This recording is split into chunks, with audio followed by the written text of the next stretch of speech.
Шынын айтқанда, білім саласы нағыз сауда алаңына айналып кетті. Облысқа біліктілікті көтеретін курсқа бару үшін 10 000 теңге бересің. Тәжірибе тарқату үшін, тәжірибеңді өзіңнің жасап жатқан жұмысыңды тарқату үшін 20 000 теңге. Кезекті сынып алып, сынып жетекшілік қызмет атқарайын десең, бір сынып жетекшілікті алу үшін 25 000 теңге. Әрбір грамотаның өзінің бағасы бар. Тіпті ең ұсақ, ең қарапайым тілмен айтқанда, оқушының шығармашылық жұмысын тарқатудың өзінің әрқайсының көп болған бағалары бар.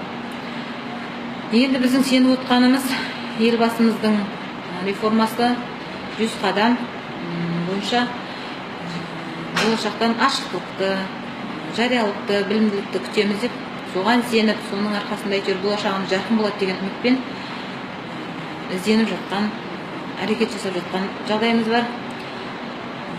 Осы Назарбаевтың ашықтығының, жариялығының арқасында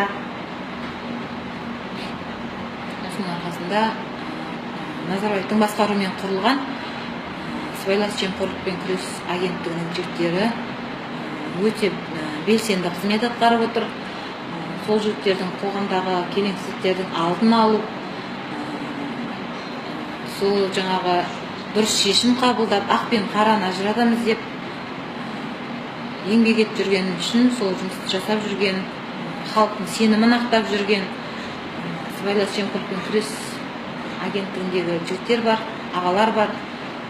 Басшылық жасап отқан сол кісілерге рахмет айтамыз.